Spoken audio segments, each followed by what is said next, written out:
Assalamualaikum warahmatullahi wabarakatuh. Perkenalkan, nama saya Fikri Noval Rahmadiko, NIM 2023-32085. Di video kali ini saya akan mempresentasikan analisis untuk ujian tengah semester mata kuliah manajemen strategis dan akuisisi sistem informasi.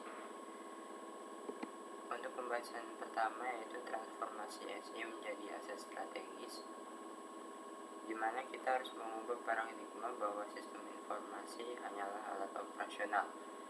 Dalam industri logistik, pandangan reaktif yang hanya berinvestasi saat terjadi masalah hanya akan melemahkan daya saing. Sistem informasi harus menjadi aset strategis yang mampu menciptakan efisiensi, diferensiasi, dan inovasi melalui fitur seperti real-time tracking dan optimasi rute untuk meningkatkan nilai pelanggan. Yang kedua, analisis kegagalan proyek TI. Mengapa proyek TI sering gagal? Faktanya, kegagalan ini biasanya bukan karena teknologi, melainkan karena ketidakselarasan strategis. Ada beberapa penyebab utama, salah satunya itu kebutuhan bisnis yang tidak jelas. Next adalah manajemen permintaan atau IT demand. Dalam mengelola permintaan TI yang terbatas di sebuah universitas, kita harus menggunakan prinsip IT demand management yang berdasarkan kriteria business value, urgensi, dan regulasi. Dua proyek yang wajib diprioritaskan adalah pelaporan data akademik pemerintah dan sistem pembayaran terintegrasi. Selanjutnya, analisis kebutuhan ERP. Pada sektor retail, masalah utama seperti stok tidak akurat dan laporan terlambat hanya bisa diselesaikan dengan integrasi antara pos, manajemen inventaris, dan pelaporan.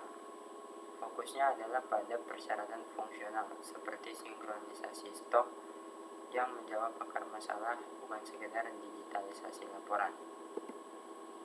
Selanjutnya, IT portfolio management untuk manufaktur.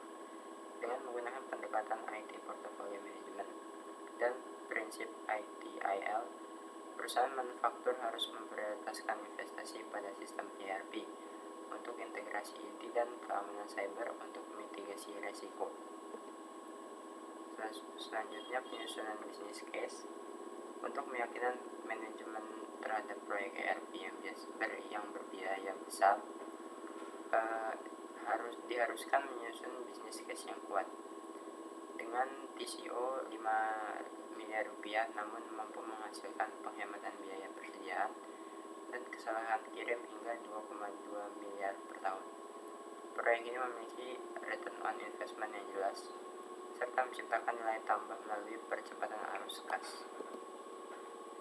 Selanjutnya, strategi akuisisi cloud-based. Bagi startup fintech yang memiliki keterbatasan waktu dan dana, strategi cloud-based CRM adalah pilihan terbaik. Dibandingkan membangun sendiri yang memakan waktu lama, solusi cloud ini menawarkan implementasi cepat dengan standar keamanan data yang sudah teruji. Yang kedelapan adalah pengadaan strategis dan RFP. Dalam pengadaan sistem seperti di rumah sakit, memilih vendor hanya berdasarkan harga terendah sangat beresiko bagi keselamatan pasien. Dokumen RFP harus mencakup kebutuhan fungsional klinis dan keamanan data medis yang ketat. Manajemen vendor yang efektif harus dilakukan sejak tahap seleksi hingga dukungan pasca implementasi. Selanjutnya, terakhir, roadmap transformasi digital. Sebagai penutup, transformasi digital tidak boleh dilakukan hanya karena mengikuti tren pesaing. Rekomendasi saya adalah memulai dari identifikasi masalah bisnis yang nyata, juga menyusun bisnis case yang logis, dan mempertimbangkan strategi cloud ERP secara bertahap. Demikian presentasi saya. Terima kasih. Wassalamualaikum warahmatullahi wabarakatuh.